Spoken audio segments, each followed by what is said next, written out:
questionamentos que você tem é: será que eu compro bons brinquedos? Será que eu já vou preparando meu filho para alfabetizar, ensinando em casa? Será que eu já começo a pesquisar boas escolas, as melhores escolas para ensinar ele na hora da alfabetização? Como será que eu vou preparar o meu filho para ser mais inteligente, para ser mais esperto? O que eu faço? Se você está com algum desses questionamentos, esse vídeo é para você, porque nesse vídeo eu quero falar com vocês sobre a importância de investir nos primeiros 1000 dias de vida do teu filho. Te garanto que se você investir nos primeiros 1000 dias, o seu filho vai prosperar no futuro e você vai potencializar o seu desenvolvimento. Bora comigo pro vídeo!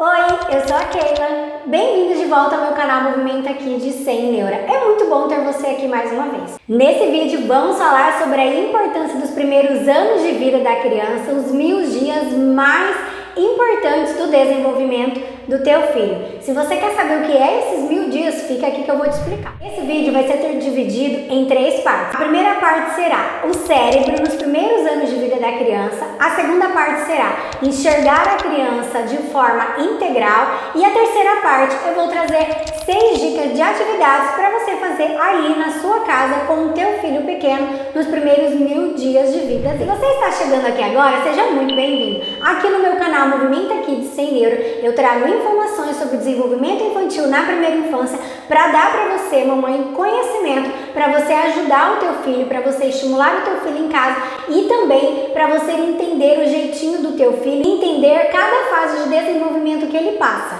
Assim, vai ser mais fácil para você e você vai ter mais paciência quando você entende o que está acontecendo com o desenvolvimento do teu filho. Vamos entender como funciona o cérebro da criança nos primeiros anos de vida dela. O que são 1000 dias? 1000 dias é o período. Pois nesse período é onde o seu potencial neuronal está maior, porque ele está em desenvolvimento. É nesse período que a criança tem uma capacidade maior de aprendizado. É nessa fase que a fundação do cérebro da criança vai se formar e a partir dela será formado todo o alicerce para o resto da vida dessa criança. Vamos imaginar a construção de uma casa. Se a fundação dessa casa não é bem feita, o resto que vem em cima dessa casa não vai dar certo, não vai suportar. Então essa fundação precisa ser bem feita, bem alicerçada, bem preparada, porque tudo que vier depois ela vai suportar todos os detalhes da casa, a decoração, as pessoas que vão morar ali, o vento, a tempestade. Ela vai estar mais preparada para o que vier nessa casa. Concorda comigo? A mesma coisa é com a criança. Então, esses primeiros anos de vida da criança, os 1000 dias, são essa fundação que ela precisa que seja bem desenvolvida e que ela tenha muitas possibilidades para ser essa base para os próximos anos da vida dela. Ou seja, aquilo que for bem construído suportará crescimentos e transformações futuros. Nos primeiros 1000 dias da criança é onde ocorre o maior desenvolvimento neuronal, numa velocidade que não ocorrerá mais para frente. Claro que a criança vai continuar desenvolvendo, mas não com o mesmo potencial. Mas para isso, para que esse potencial seja bem desenvolvido, para que esse desenvolvimento neural seja desenvolvido com o máximo da sua capacidade neural, a criança depende do ambiente ao seu redor, das estimulações que proporcionamos a ela, sendo em um ambiente afetuoso, feliz, gentil, amável, sem estresse, sem exagero de cobranças. Então, para que esses 1000 dias aí sejam bem desenvolvidos, nós vamos ter que preparar esse ambiente para a criança, ou seja, nós vamos ter que favorecer esse ambiente para a criança se desenvolver. Para isso, você não precisa estimular o seu filho o dia inteiro, mas você precisa sim organizar a forma como os brinquedos vão ser expostos por teu filho, pensar bem qual brinquedo que você vai comprar, porque isso impacta no desenvolvimento do teu filho. Prestar atenção à forma como você fala, como você se comunica, como você gesticula. Isso sim, durante o dia, você precisa tomar cuidado sim e depende de você. E não necessariamente você está o dia inteiro estimulando essa criança, mas você está vivendo com essa criança e cada momento que você está junto com ela, o que você está fazendo estimulando essa criança. E para isso você não precisou preparar nenhuma atividade ali para estar estimulando ela. Entendem? Ou ficou complexo? Conta pra mim nos comentários se ficou fácil de entender o que é proporcionar esse ambiente para o desenvolvimento da criança. Eu respondo as dúvidas. Agora que nós já entendemos como funciona o desenvolvimento neural da criança nos primeiros anos de vida, vamos entender que essa criança precisa ser enxergada como um todo. Se os primeiros anos da vida de uma criança é o tempo de constituição da vida dela, a gente precisa então enxergá-la de modo integral, concorda comigo? E lembrarmos que uma criança é constituída de um corpo, de emoções, de sentimentos, de ideias e conhecimento, de intelectual, enfim. Uma criança precisa ser enxergada de modo integral. Vamos entender o corpo. O desenvolvimento físico supõe o cuidado com o corpo, com a alimentação, com o sono, a possibilidade de coordenar o próprio corpo no espaço, a proteção. Então, não é só uma questão de movimento corporal, tem tudo isso envolvido aí na parte física que o corpo vai sentir. Vamos entender um pouquinho então sobre os sentimentos e as emoções. O desenvolvimento emocional remete às interações afetivas, à vivência dos diferentes sentimentos e emoções. Poder expressar alegrias, tristezas, raivas e medos e, acima de tudo, ter essa experiência da segurança transmitida pelo cuidador, pelo papai, pela mamãe, que deve existir para com esse bebê como um porto seguro, pois tudo isso vai fortalecer essa criança e se ela se sente segura, ela vai sim conseguir avançar os degraus dos seus outros desenvolvimentos físico, social, cultural, espiritual, emocional. Então ela precisa dessa base segura. Segurança é a palavra-chave nesse percurso, o que não significa proteger ao ponto de evitar que a criança faça suas experimentações pelo mundo. Segurança significa fazer a criança confiar que sempre vai ter alguém por perto, olhando e zelando por ela para ajudar ela a resolver as questões que vêm, para proteger ela quando necessário. Mas isso não quer dizer que você tem que enclausurar a sua criança e não deixar ela correr certos riscos. Inclusive eu tenho um vídeo que eu falo sobre isso. Esse vídeo aqui, eu vou deixar o link desse vídeo na descrição para vocês entenderem um pouquinho mais sobre deixar as crianças correr riscos na hora de brincar. Um exemplo para a gente entender um pouquinho sobre essa questão de dar segurança para a criança. Quem nunca viu essa cena de que um bebezinho está lá, aprendeu a engatinhar, está desbravando, começa a engatinhar, de repente ele para, olha para trás para ver se a mamãe ou se o papai estão lá olhando e aí ele continua. É exatamente isso daí que a criança vai sentir, que enquanto ela está lá desbravando, ela sabe que tem alguém ali para proteger ela e não que vai segurar ela. Porque isso também não é segurança, porque a gente não está deixando a criança explorar o seu potencial e movimentar o seu corpo para ser habilidosa com ele mesmo. Porque você concorda comigo que não dá para você ficar o tempo todo com seu filho? Como que ele vai aprender a se cuidar? Nessas explorações.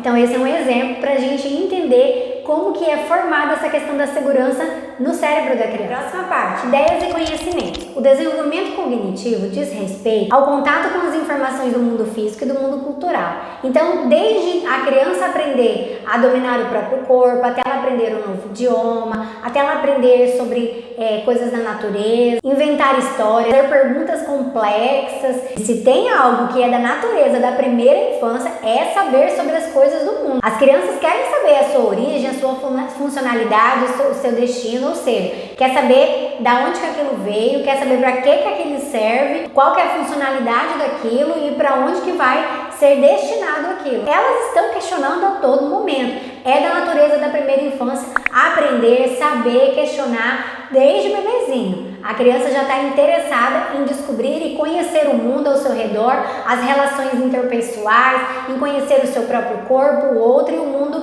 em que ela está. Desde bem pequenininhos, desde bebês, essas crianças são mini cientistas, elas estão a todo tempo querendo saber as coisas. E esse comportamento de pesquisa que essas crianças têm, em querer saber tudo ao redor delas, é muito importante. Por quê? Porque quanto mais problemas, né, essa criança ela solucionar na primeira infância, enquanto pequena, mais vai ser útil esse aprendizado na vida dela como adulto, em resolução de problemas, em enfrentar a vida, em questão de medo, em ter atitudes, em ter proatividade. Entendem como que todo esse aprendizado na primeira infância não fica na primeira infância e é fundamental nós proporcionarmos isso para as crianças? Então, esses problemas a solucionar que as crianças têm na primeira infância, o que seria isso? Por exemplo, quando ela está lá brincando com cubos para encaixar, aquilo é uma resolução de problema, aquilo já é algo que o cérebro dela está enfrentando e que ele vai persistir para continuar. E para isso, essa base emocional e segurança que os pais trazem para a criança vai ter todo um papel fundamental nessa questão para ela não desistir e para ela enfrentar aquilo. É um aprendizado de uma brincadeira que está sendo guardado nesse cérebro para o resto da vida. Quando essa criança aprende a olhar no rosto do papai e da mamãe e já saber alguma coisa, quando, por exemplo, você olha assim e fala, Maria, João, só pelos seus gestos na face, a criança já entende que aquilo não é para continuar, que não está sendo legal o que ela está fazendo. Eu espero que esteja fazendo sentido para vocês até agora. Agora vamos entender um pouquinho a questão social e cultural. Só faltam duas para a gente entrar nas 6 dicas de atividade. O desenvolvimento social e cultural remete-se às experiências que as crianças têm de interação com pessoas do grupo que ela faz parte. Da creche ou da escola que ela vai, de um local de culto da família, dos parentes, do bairro em que ela mora. Então todo esse convívio de grupos que tem na vida dessa criança. E por que é legal a criança estar nesse meio e a gente enxergar a criança nesse meio social? Porque nesse meio social e nesse meio cultural que a criança vai aprendendo costumes, tradições, hábitos, músicas, artes de diferentes contextos e vai entendendo que cada um é um ser diferente, que cada um é de uma forma diferente, se veste de um jeito, de um tamanho diferente, de uma cor diferente, gosta de uma coisa, faz algo diferente do que ele. Então é bacana a criança ser colocada nesse meio social e cultural para ela já ir pegando esses aprendizados conforme ela observa. E só de observar, estando naquele meio, ela já vai ter muitos aprendizados. A criança também é formada por um espírito, né? O Espírito de Deus habita nessa criança. Lembram daquele texto lá que fala que as crianças queriam chegar até Jesus e os discípulos tiraram ela? Ali naquele texto já traz essa informação de pureza das crianças de querer chegar e elas serem impedidas, mas que Jesus falou, deixa elas virem para mim, porque das tais é o reino de Deus. Então ali já mostra esse exemplo que o Senhor deixou para nós, para que a gente também tenha esse carinho e essa pureza das crianças. Também tem uma referência em outro texto, que o Senhor fala que precisa ser igual a uma criança. Ali está mostrando no sentido de fragilidade. Porque uma criança, ela é frágil, ela precisa dos seus pais para ajudar ela, certo? Então o Senhor traz pra gente essa comparação, mostrando essa questão da fragilidade, para que nós reconheçamos todos os dias que nós precisamos do Pai. Nós necessitamos da sabedoria do alto. É muito importante também a gente analisar isso. Fez sentido para vocês essa parte? Vocês entenderem que é enxergar a criança como um todo? Eu espero que tenham entendido. Qualquer dúvida já sabe, coloca nos comentários. Primeira dica de atividade para você fazer nos primeiros anos de vida da criança, nos primeiros 1000 dias, é converse com o seu bebê no tom de mamães e papaiês. Tipo assim: oi, amorzinho da mamãe, tudo bem com você? Ai, sério?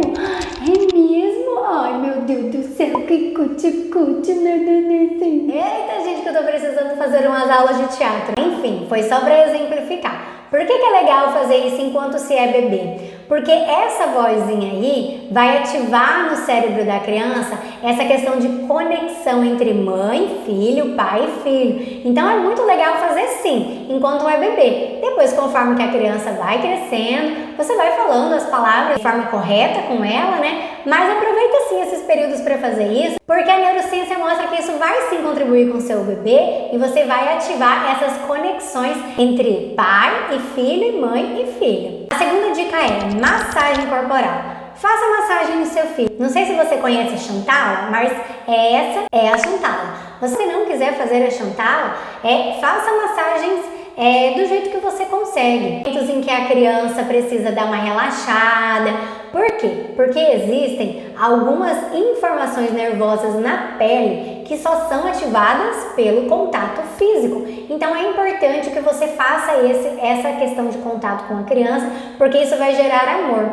Porque já é mostrado hoje que essa falta de contato físico aí da mãe com o filho, do pai com o filho, pode gerar algumas questões de fundo emocional nessa criança e também de questões de insegurança, de medo. Então, lá na vida como adulto, essa criança pode sim ter alguns problemas para enfrentar a vida, ter dificuldade de mudar de carreira, de mudar de emprego, de encarar um novo projeto, por conta dessa falta de contato. E é uma coisa tão simples para a gente fazer, né? Só fazendo um carinho na pele, nas costinhas, na barriguinha, né? Vale super a pena. E além do que também vai ficar registrado no cérebro dessa criança como um momento afetivo entre os seus pais com ela. Terceira ideia de atividade, passeio na natureza. Passeie com a sua criança em parques, espaços verdes, algum jardim que você tenha na sua casa,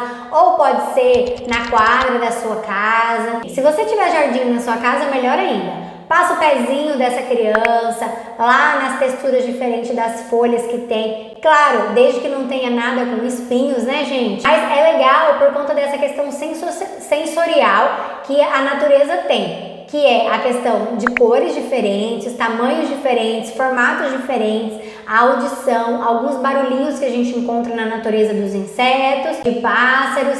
Também a questão da textura, que tem várias texturas diferentes em várias plantinhas que a gente encontra. Essas informações que vão chegar no cérebro da criança, elas vão vir pelos sentidos. E a natureza é um meio riquíssimo que vai trazer muitas informações para o cérebro da criança. Por isso que é muito importante, sim, desde pequenininho, deixar essa criança ter contato com a natureza. Você pode sentar numa grama, colocar um pano, colocar essa criança ali em cima, barriguinha para baixo, barriguinha para cima, se ela já está no período de sentar, e deixar ela pegar as coisas, só cuidar para ela não levar na boca, porque ela pode estar nessa fase de levar tudo na boca. E para ir trazendo mais essas informações que o cérebro precisa, que vão vir pelos sentidos.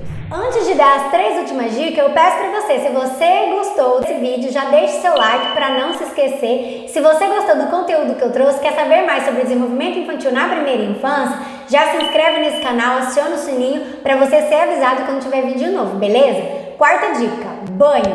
No banho também é uma atividade extremamente sensorial, que você pode trazer diferentes sentidos para essa atividade sensorial na hora do banho. Por exemplo, você pode cantar uma música, pode contar uma história, pode conversar com essa criança nesse momento. Você pode trazer a questão sensorial do tato, esponjinhas de texturas diferentes, essa esponja só molhada com água, ou essa esponja só úmida ou seca e passa de texturas diferentes no corpo da criança e vai brincando, fazendo uma graça com isso. Tem a questão da iluminação, que é também uma questão sensorial, né? E se esse banho está sendo uma preparação aí para dormir, já fica a dica que essa luz seja uma luz mais baixa, para já ir acalmando essa criança. Você pode também tocando no corpinho dela e falando as partes do corpo, de forma lúdica, brincando, de forma bem divertida. Deixe o seu bebê de barriguinha para cima e um tapetinho no chão. Coloca um tapetinho, coloca a criança lá e vai brincar com texturas diferentes com essa criança. Você pode pegar esponja, pode pegar peneira, pode pegar pincel, tecidos, enfim, o que você tiver aí, e você vai passando isso no corpo dessa criança, no pé, nas mãos, nos braços, na barriguinha, nas costas. Também pode brincar com essa criança de barriga para baixo. É um momento bem legal por tudo aquilo que eu já falei de trazer informação para o cérebro por meio dos sentidos e também por estimular a questão física da criança. Como que a gente prepara uma criança para caminhar?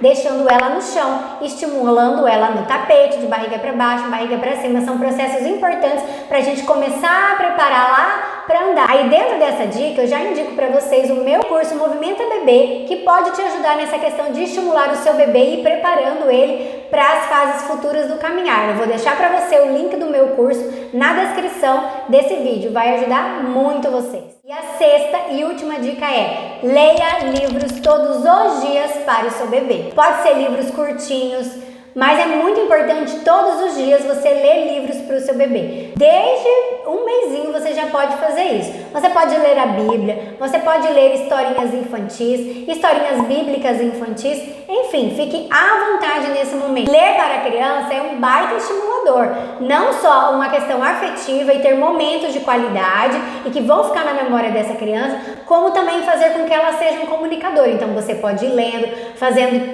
tons de voz diferentes para cada personagem, dando um tempo e olhando para a criança como se falasse para ela: agora é sua vez de falar a história, conta aí. Aí você continua, porque você já vai mostrando para a criança o que é a comunicação. Quando alguém fala, o outro escuta, quando o outro está falando, o outro escuta. Então você já está dando essa informação. Eu espero que vocês tenham gostado desse vídeo. Isso era tudo que eu tinha para falar para vocês. Sei que foi comprido, mas é um assunto extremamente importante. Eu precisava trazer essa informação para você.